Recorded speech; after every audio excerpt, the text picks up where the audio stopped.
Hello, my friends, and welcome to another video.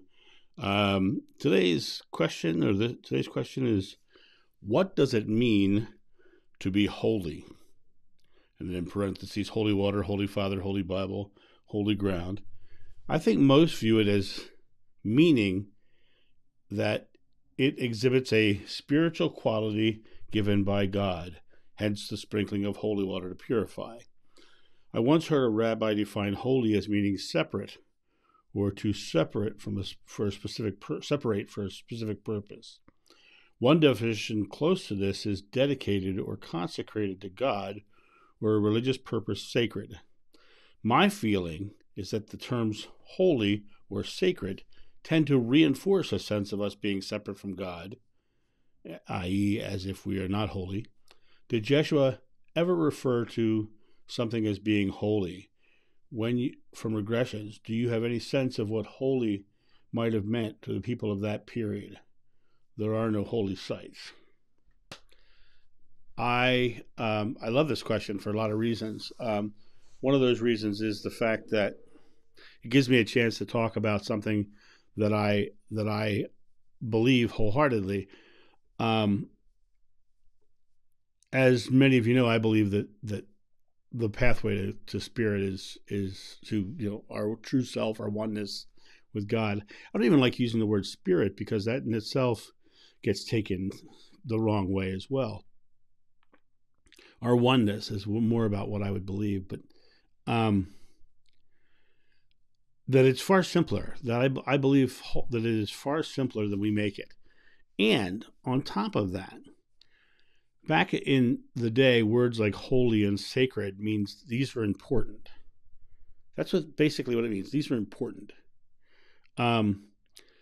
It was only through time and organization of religion that things became sacred or holy. And when I say that in the way that I'm saying that, it's very different because over time, the longer we venerate something and we look at it as something amazing, it gets more mysterious. And the more mysterious it gets, it's really interesting because the more mysterious it gets, the more esoteric it gets. And esoteric simply means, secret knowledge for a hidden few or a small number.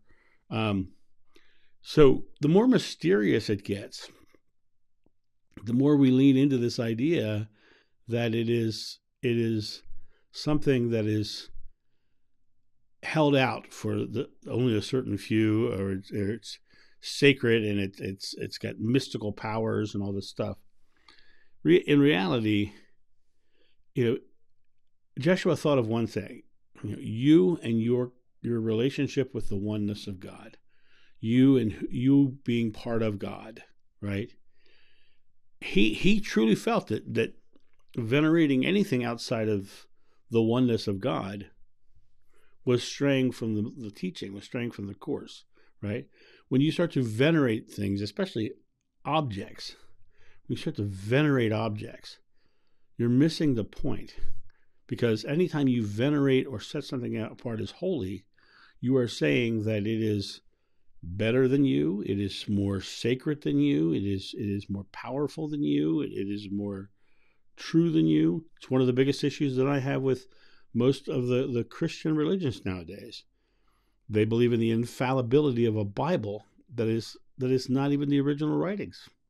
And the original writings weren't even the original teachings, because the original teachings were handed down through oral tradition. The New Testament especially was first written in Greek. It wasn't written in Aramaic, it was written in Greek. So the concept of the Bible being infallible is almost laughable in the fact that it's not really even the original text, not even really the original teachings. And so to set it apart as holy sets it apart as something that we can never live up to, right? And that's another thing is religions are designed to do that. They're designed to make it an esoteric teaching that's mysterious, and so that you have to come to them and learn and study from them and follow their rules and their teachings. And the teaching is simple. The teaching is extremely simple. Love yourselves and love one another.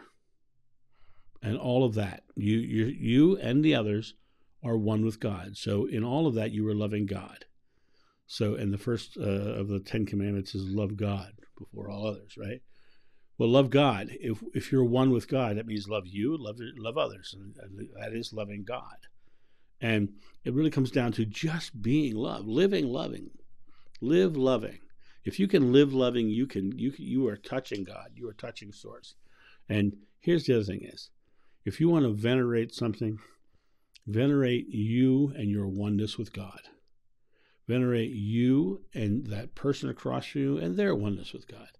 Venerate the oneness with God. And it's not mysterious.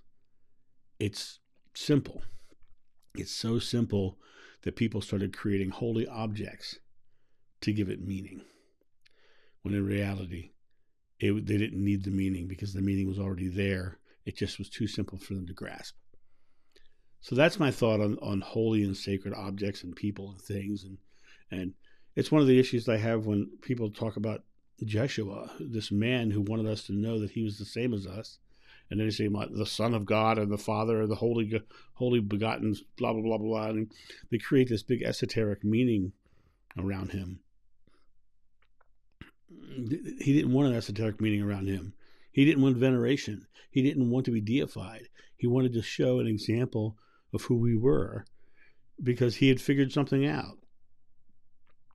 And the reality of it is you have that same ability. But as he said, I speak, but you do not hear. Because it's so simple, we have a hard time hearing it. But now is the time. Now we're at a place in humanity where people are starting to understand it is that simple.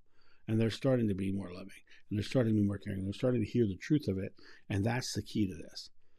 The holiest thing in the world is you recognizing your oneness with God and feeling the truth of it.